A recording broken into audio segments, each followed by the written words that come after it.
Pero yung pinakamalaking hamon kasi sa atin pagka-graduate, paano mo gagamitin yung wisdom, yung knowledge na nagain mo as part of the university, student ng mga professors, at bilang scholar ng bayan, paano mo siya gagamitin to truly serve the people? Nakikita ng mga tao na nagpa-perform to ng magaling sa school, ganun. So parang may expectation na, uy, yayaman to mag-aaral na ganun. Ikita to ng 6 digits pag nagtatrabaho na siya. So may ganung pressure. Pero isa rin sa na-realize ko na yun nga, hindi lang naman palagi na kailangan figured out mo na. I think challenge sa atin na tanggalin yung pressure sa sarili natin na we have to get things figured out at an early stage at agad-agad bago pa man dumating yung point kung kailan kailangan na tayong mag-decide.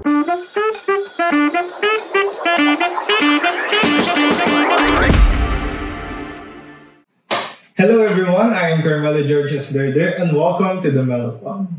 And for today's episode, we will do a first ever na pagsagot sa email ng isa sa mga emailer natin sa ask@melopod@gmail.com.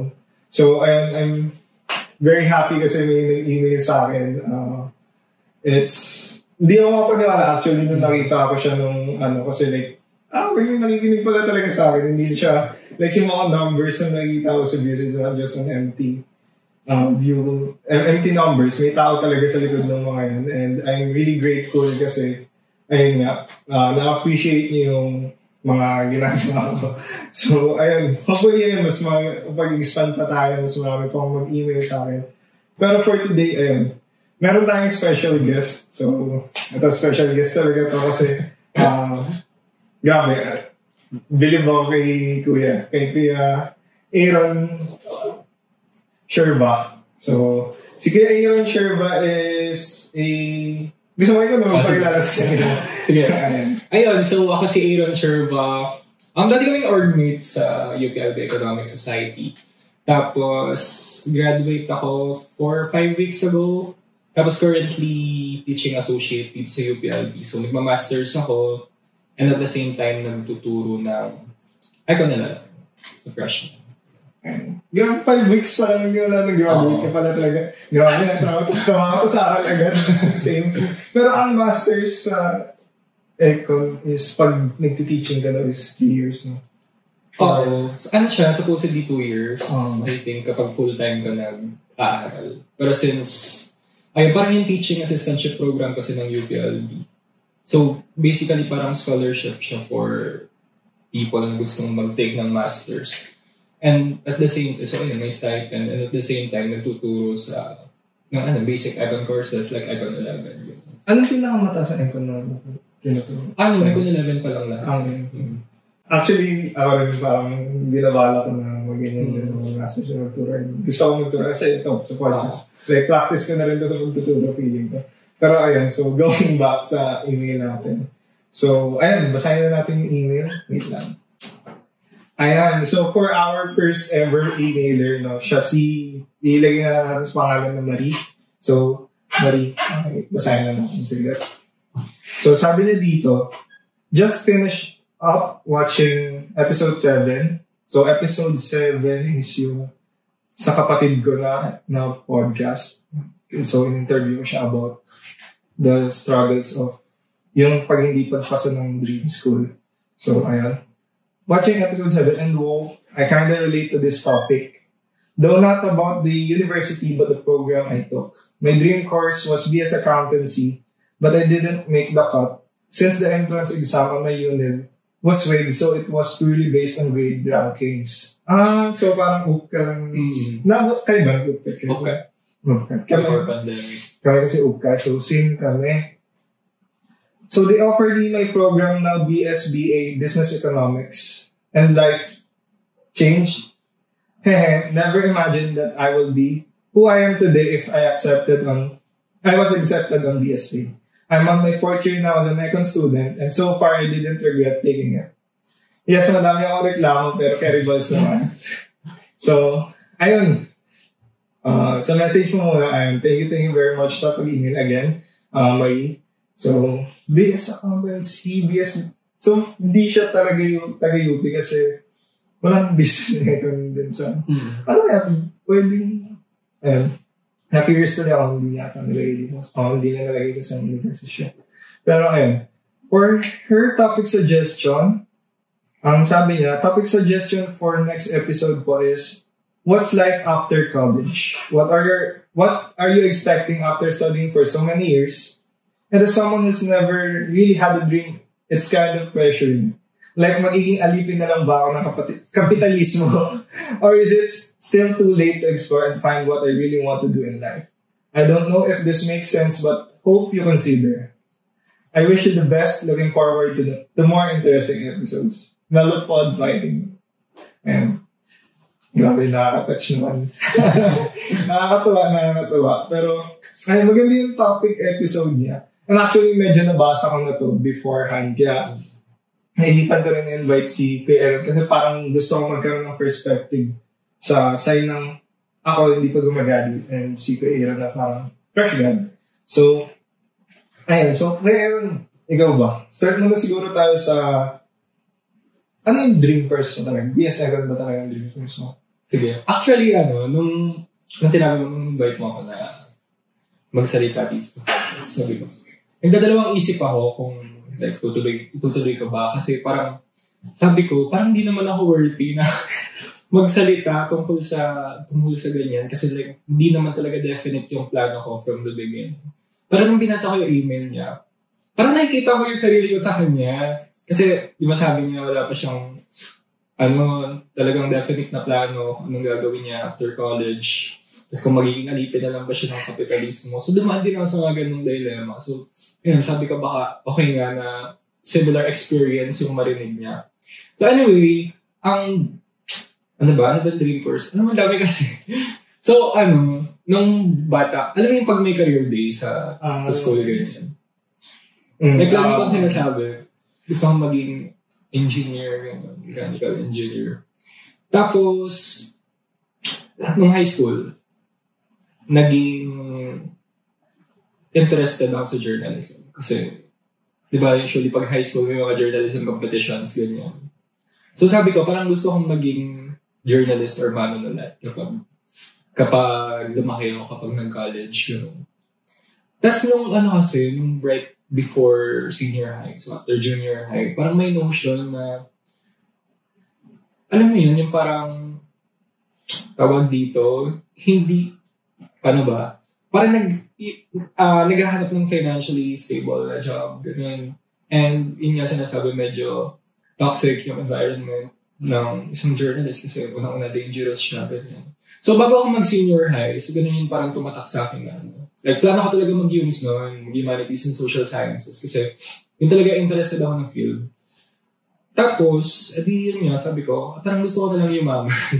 Kapag pagkatapos ng college, parang gusto ko na lang yumaman. So, nag-ABM ako. Sabi ko, mag-accountancy na lang ako. Ito lang ako alam sa accountancy. Yun. Tapos, hirap na hirap ako sa accountancy kasi nga, hindi ko siya forte. Like, wala naman talaga interest dun. Pero tinuloy ko siya. Tapos, nag-apply ako ng BS accountancy sa accountancy na yan. First choice ko siya actually. First choice ko yung BS accountancy. Tapos, I think second yung econ. So, doon ako pumasa sa economics. Transfer dito sa UPLB dahil mas malapit. So, ayun, yun yung evolution, kumbaga, kung paano ako nakarating sa isang economics na program. Tapos ngayon, na-enjoy ko siya kasi akala ko dati kapag econ, kapag sinabing econ, kapag bata ka, parang unang pumapasok sa isip, tungkol sa pera. Pero hindi pala, kasi sobrang lawak ng bagay. At actually, interesting siya. Kasi yun nga, di ba nabanggit ko kanina, interested ako sa mga social science na courses, ganyan. Kasi econ pala, social science pala siya in the first place. Hindi pala siya tungkol lang sa pera. Ganun. So, hindi ko in-expect na may enjoy ko siya during college. So, ayun. So, ang first choice mo talaga is BS Accountancy sa UPD. Mm-hmm. Second choice of campus mo? UPLB. Tapos saan ka natanggap? UPD. UPD ka talaga? So, transfer ako niya? sa UPLB. Wait! Anong course mo sa UP? BS Second din. Yun nga. BS Second din? Oo, kaya parang, kasi mas malapit siya, mas malapit sa UPLB. So, parang mas pabor sa amin, ganun. Since yung BS Econ naman, ina-offer din sa UPLB. So, nag-decide na. Ngayon ko na nalaman yun na match-rate pa naman tayo sa August. Ngayon ko na nalaman na galing ka pala UPD. Grabe. Grabe. Ngayon ko na nalaman yun, guys. Tapos, so isang taon ka nag-aral sa UPD ng BS Econ? Ay, hindi. After, di ba dumating yung result ko? Tapos, yun, hindi man nag-transfer ako. So hindi ka na nakapag-start? So, pag-start ko ng fresh year, nasa UPLB na. UPLB na ganyan. Okay, siguro baka yun yung dayan ka ba? Hindi ko alam kasi nagulat talaga ako. Kala ko transfer like na pag isang taon ka na dun sa BS Econ ng sa UPSE ng UPD. UPSE, diba? Hindi ko sure kung UPSE ang accountancy. Ay, accountancy ka ba? Ay, Econ. Ayun. So, ayun. Wait lang. Basahin ulit natin yung tanong. So, ayun, sabi niya, what is life after college? What are you expecting after studying so many years? So, ayun pala, ako muna pala, yung perspective ko nandun naman. So, ayun, nasabi ko na rin naman sa episode 7 din and mga previous episodes na, yun nga, BS Econ was not really my first choice. Although Econ pa rin naman kasi ang first choice ko is sa Diliman din, business economics naman, which is yung course niya ngayon. So, medyo nakaka-ingit din. Pero, unfortunately, hindi ako napasa sa Diliman and napasa ako sa second choice of campus ko, which is ito nga LB, so BS Econ. So, ayun. Marami rin, tulad mo, marami rin akong pinagdaanan from like childhood. Kung wala childhood pa lang talaga pag-uusapan. Ganun din parang, ewan, baka dahil pag lalaki ka, engineering talaga. Parang, hindi ko alam. Parang yun, pag sinabi mo nung elementary, like mga ganung time natin, pag sinabi, yun yung sikat talaga engineering. Then, ayun. Kaya nga actually STEM student ako. Kung ikaw, buti ka nga senior high school, ABM. So, di ba ABM connect talaga sa accountancy, Econ. Ako STEM, kasi wala pa talaga akong alam na like gusto kong gawin sa buhay. Pero, ayun, what's life after college? What are you expecting after studying for so many years? Ikaw, kuya. Okay, so, actually yung decision na mag-take ng masteral, teaching associate dito. Hindi ko siya pinlano.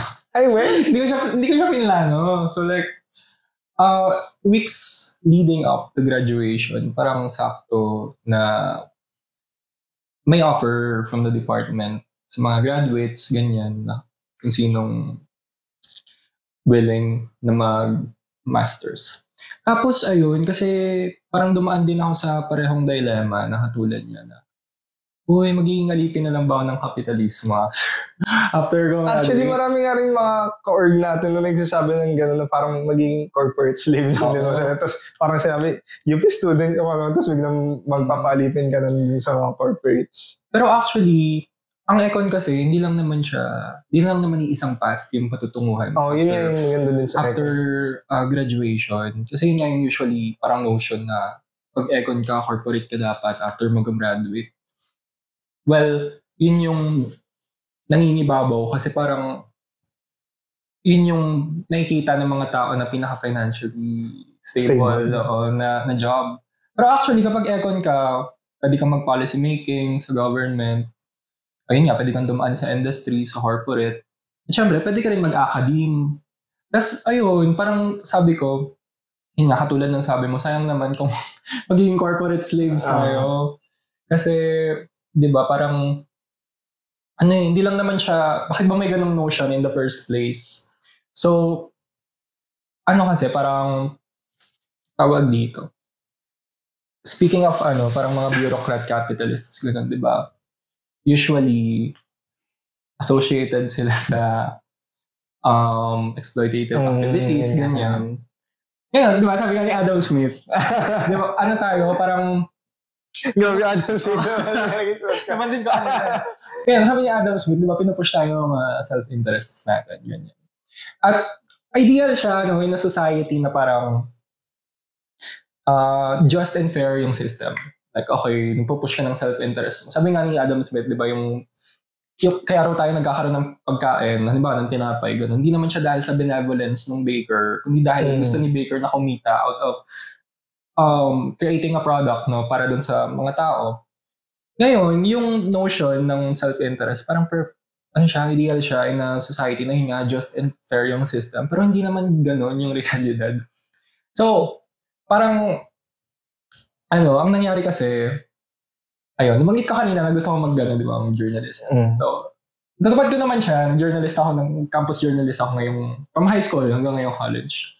And, katulad ng napag-usapan nyo ni Bea, pinanood ko kasi yung podcast yung dalawa. So, ibang-iba kasi yung form ng alternative media, ganyan. Tapos isa sa, I think, pinakamahalaga na natutunan ko ay, may mga corporations talaga na involved sa environmental degradation. So, halimbawa, meron kasing isang georeserve sa isang certain area dito sa Region 4. Tapos, they're facing threats of land grabbing from a certain corporation, ganyan. May farmers dito rin sa parehong region na inaagawan sila ng lupa. So, parang ang point ay yung self-interests, no, ng mga malalaking bureaucrat capitalists ngayon, mga corporates, ay nagagamit siya to exploit yung system at ma-abuse yung classes, no, na na-employ nila. Halimbawa, yung workers, yung environment, ganyan. So, dumaan ako sa ganung dilemma na, okay, ano bang gagawin ko after college? Ito na lang ba talaga yung path para sa akin? Ngayon, yun nga, nagkaroon ng offer from the department. At parang pakiramdam ko sa sarili ko na doon ako best makapag-contribute sa academe. Kasi, first, na-enjoy ko naman magturo. Nagsimula sa mga organ yan, nagtuturo ng mga statement writing. Nung CAPB. Oo, ganun. Na-enjoy ko naman siya. So, okay, bakit di ko ituloy? Di ba, yun nga, sabi natin, hindi lang naman yung isang path yung pupuntahan mo after your degree program. Tapos, isang bagay na, nung graduation kasi, traditionally kasi sa UPLB, nagkakaroon ng graduation rally kapag commencement exercises. Tapos isang bagay na tumatak sa akin, sabi ng speaker, na as UP students, may opportunity tayo na kumita ng malaki, ganyan. Pero yung pinakamalaking hamon kasi sa atin pagka-graduate is paano mo gagamitin yung wisdom, yung knowledge na gain mo, no, as part of the university, as a student ng mga professors, no, at bilang scholar ng bayan, paano mo siya gagamitin to truly serve the people. So yun, tumatak siya sa akin at yun, napaisip ako, paano ko nga ba gagamitin yung mga talento na meron tayo. No? At ayun, sana nga magamit ko siya sa academe. Ganun. Yun. Grabe. Nakaka-pressure yung sagot ni Kuya Aaron kasi parang nakakahiya na mag-share ng perspective kasi yung akin yung parang given din naman kasi undergrad pa lang din ako. Parang ang babaw lang ng mga rason ko sa ano yung nakikita ko in the future. So, mamaya, magbalik muna tayo. Ako muna mag-share kasi ikaw, kasi nahihiya na ako. Pero, ayun, ang akin naman, ang sa side ko naman, sinabi ko na rin to before na, yun nga, business eco ng gusto ko. Sa ibang campuses though, ang gusto ko talaga is entrepreneurship. Then, nalaman ko lang yung business econ talaga nung parang naglabasan na yung mga results. Tapos doon lang ako nag-decide na, parang mas maganda pala economics. Kaya nag-UPLB lang din ako kasi yun yung campus na sa BS Economics ako pumasa. Sa ibang campuses, puro ang BS Entrep ang pinasahan ko. Then yun nga, parang napanood sa mga videos doon na marami nga siyang paths. And as someone na parang hindi ko talaga alam ano pang gusto ko sa future. Sabi ko, sige mag-BS Econ tayo kasi pwede siya, kung gusto mong mag-law, pwede kang mag-law. Pwede kang, yun nga, sabi niyo policy making, pwede kang mag-academe, ganun. Pero, now thinking of it, wala. Actually, nalilito pa rin talaga ako kung anong gusto ko. Pero, kagaya ni Kuya Aaron, medyo leaning din ako towards sa pagturo talaga kasi medyo, eto nga, kaya nagpo-podcast din ako kasi nag-enjoy ako pag nagtuturo ako and medyo love ko talaga yung content creation like ever since talaga.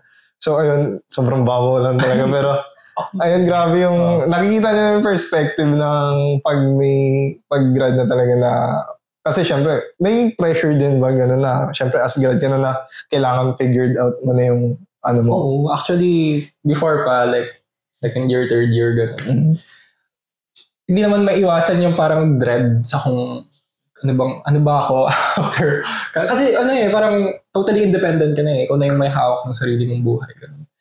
So, yun, umabot sa point na kailangan kong magpa-counsel. Ganyan. Kasi, oo, like, sa sobrang, parang, actually, wala namang parang explicit pressure sa akin na kailangan na ganito ka. Pero parang implicitly na siya na, alam mo yun, implied na yun eh, kapag, di ba, kapag estudyante ka na, tapos, parang, nakikita ng mga tao na, nagpa-perform to ng magaling sa school, ganun. So, parang may expectation na, uy, yayaman to mag-aaral, ganun. Ikita to ng 6 digits pag nagtatrabaho na siya. So, may ganung pressure. Ayun, pero, isa rin sa na-realize ko na yun nga, hindi lang naman palagi na kailangan figured out mo na lahat ng mangyayari. Kasi marami pang pwedeng, yun nga, katulad ng sinabi ko, hindi naman siya, kung nasaan ako ngayon, hindi naman talaga siya pinlano ng talagang planong-plano. So, ayun, parang alam ko mahirap, pero I think challenge sa atin na tanggalin yung pressure sa sarili natin na we have to get things figured out at an early stage at agad-agad bago pa man dumating yung point kung kailan kailangan na tayo mag-decide.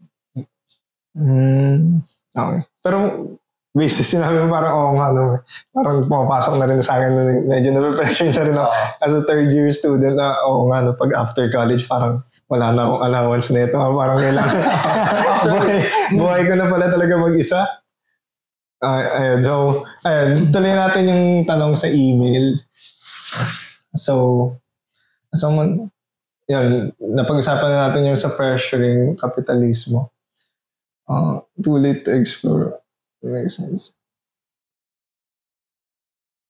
Siguro ang pag-usapan natin is, yung parang moving forward. Anong plano mo pa talaga, like after masters? Or ganun pa rin, go with the flow ka pa talaga? Actually, like, parang I envy people na nakikita nila kung sino sila after 5 years, after 10 years, di ba? Kasi hindi ko makikita yung sarili ko sa ganun. So, yun, katulad ng sinabi mo, ano rin talaga, like, go with the flow, ganun. Kasi, may pressure na, yun nga, kailangan nakikita mo na yung sarili mo kung sino ka ba after nito.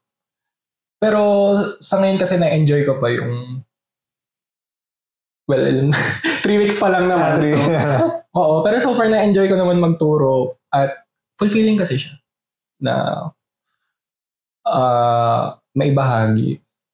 Lalo sa mga fresh na kung ano yung natutunan mo rin from the same institution.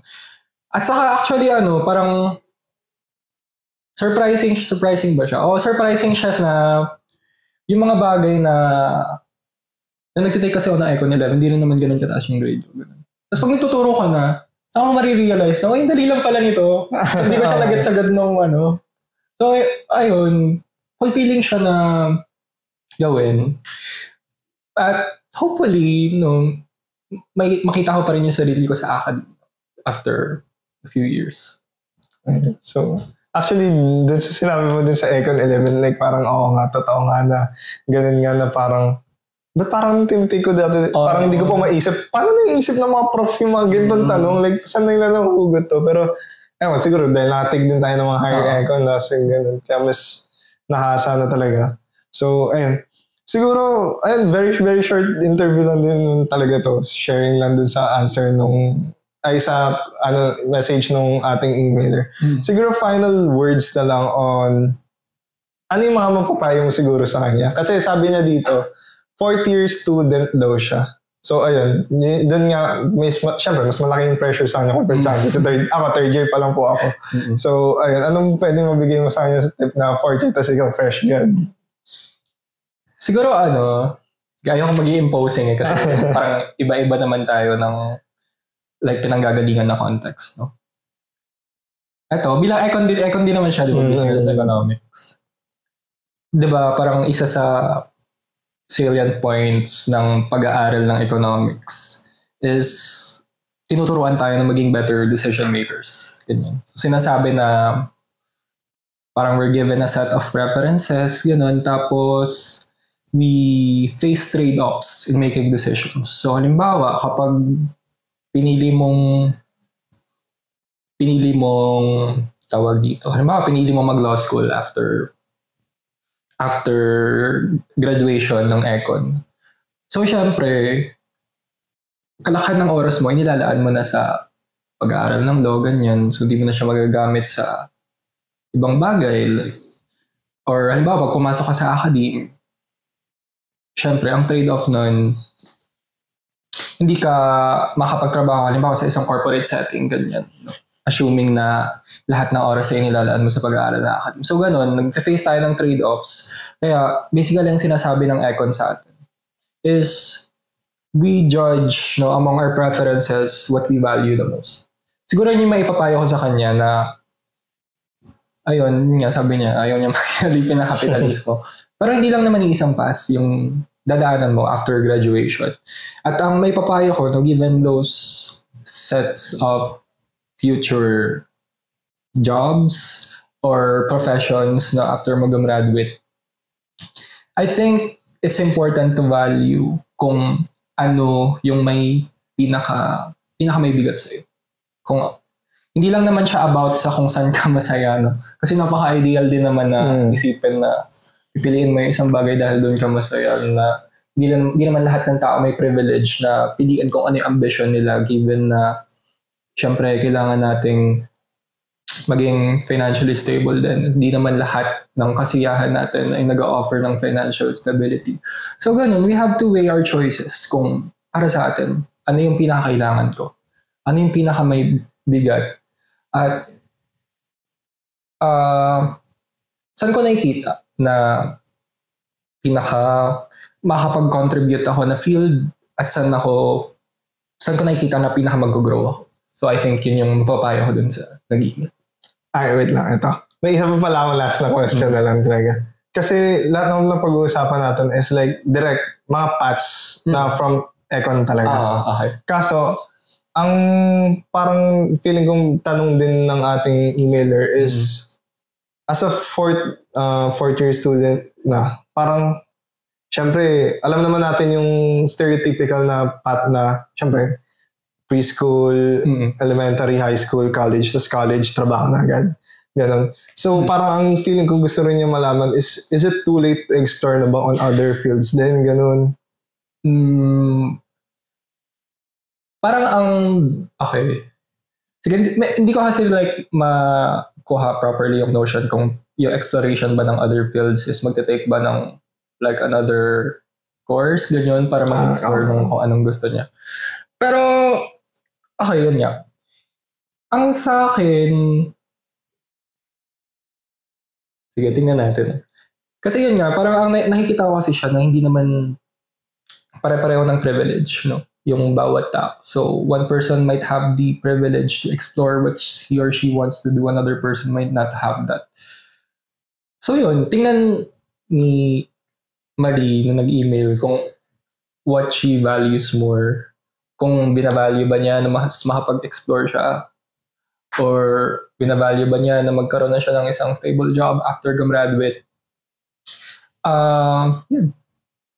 Actually, ako may input din ako kasi ngayon ka na nag-realize na actually, medyo nag-evolve na rin yung panahon ngayon eh. Like, feeling ko mas may less pressure na rin on doing the conventional na path ng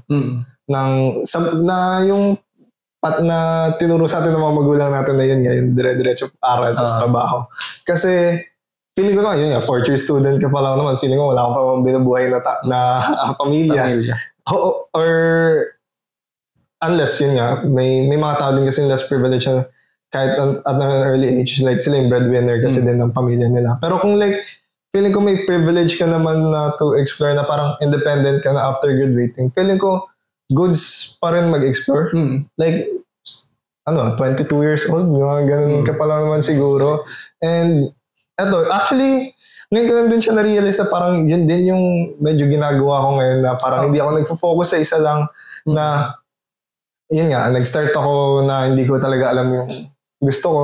Then, I just blindly walk into BSEC o nag-try ako. Then, parang every year tinatry ko na magkaroon ng may isa akong focus na path, pero meron akong parang sideline na pinagkakabalan. Like ito, yung content creation, na para at the same time, may stability ka, pero nandun pa rin yung privilege na makapag-explore ka ng ibang ano. Kasi syempre, parang ako, tulad ko, ayoko naman kasing ikulong lang din yung sarili ko na yung kung ano yung gagawin ko from like today, tas hanggang 20 years from now, 30 years from now, 40 years from now, yun pa rin yung gagawin ko. So like parang, na parang ayoko talaga na hindi ako yung specialist, parang gano'n, na parang gusto ko talaga nag-branch out to things. Ayun. Siguro paunti-unti, mag-sideline ka ng mga bagay na gusto mo talaga. Then, ayun, pag nakita mo it's working, hindi unti-unti mong i-replace yung existing na meron ka na yung stable mong pinagkakabalaan. So, saka parang halimbawa ganun na nakikita mo lang yung sarili mo sa isang halimbawa 8 to 5 jobs for the rest of your life. Parang pangunahing kalaban mo doon burnout doon sa ginagawa mo. So, ayun, siguro mahalaga nga rin na makahanap ng outlet kumbaga at ma-explore kung ano yung gusto mong gawin. Ayun, kaya nga ako actually di ba, kahit econ yung degree program ko at meron akong economics na student organization. Sumali ako ng campus publication dahil gusto kong magsulat. At pangalawa, parang nagiging outlet ko rin siya outside of academic stress, ganyan. Ayun, importante na mahanap din yung mga ganong interests, yung mga ganong bagay outside of kung ano yung stable path na nakikita mo. Yun siguro yung parang sa totoong buhay na parang, di ba, kung sa school may extracurriculars ka na bukod siya sa main course mo. Parang feeling ko naman after graduating mo, pwede mo pa rin i-apply yun na meron kang yung main course mo talaga tsaka yung parang mga extra mo na hobbies, ganun, or something na yun nga, in the future, na malay mo, pwede rin makapag-replace ng pinaka-main course mo. Para hindi ka lang stuck sa isang field. So, ayun, ang ganda. Mabilis na yung interview and feeling ko sobrang laman niya. So, ayun, thank you very much kay Aaron. Maraming. Sorry ko na bahala kita kasi, ayun nga, again, nagtuturo. Sige, Aaron, nag-masters pa. So, believe talaga ako. Hopefully ako rin, pag graduate ako, magawa ko rin yung ganyan kasi gusto ko din talaga magturo. Pero, ayun, baka may gusto ko i-promote sa channel to. Promote. Wala naman akong gustong i-promote. Pero, ayun, gusto ko lang sabihin na yun nga, sobrang fulfilling ng academe. So, sana sa mga nanonood, sana marami pang mag-pursue nung ganong path ng yung pagiging teacher, pag-explore ng research interests. Kasi sobrang fulfilling niya at nakikita natin nakakatulong siya doon sa mga kung sino yung sinaserve ng academe, sino yung sinaserve ng mga research na ginagawa natin. Ayun, wala naman akong gusto. Ayun. Siguro, let's end the video na, ayun, kung umabot ka hanggang dito sa part ng video na to, and thank you very much for listening to us. Sa lahat ng sinabi namin, sana may natutunan ka. And if may natutunan ka and nagustuhan mo yung video na to, please don't forget to like and subscribe kung sa YouTube ka nanonood and follow if sa Spotify naman. So ayun, kagaya ni Marie, I really appreciate guys if mag-email kayo ng ganyan kasi pantanggal din siya ng burnout ko kasi like parang diyan nanggagaling yung energy ko talaga to nalalaman ko na may natutulungan talaga ako. And ayun, thank you very much guys. Yan, ask@mellowpod@gmail.com. Nasa description naman lahat ng socials ko if you want to follow. So ayun, thank you very much guys. See you on the next episode. Bye. Thank you. Thank you.